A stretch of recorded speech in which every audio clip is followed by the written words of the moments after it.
This appears to be the good bearing. It's nice and tight in there, the rod end. There's no play. There's no play axially.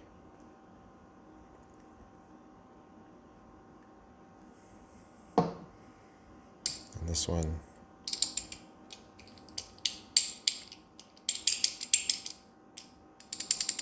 this one's the bad one.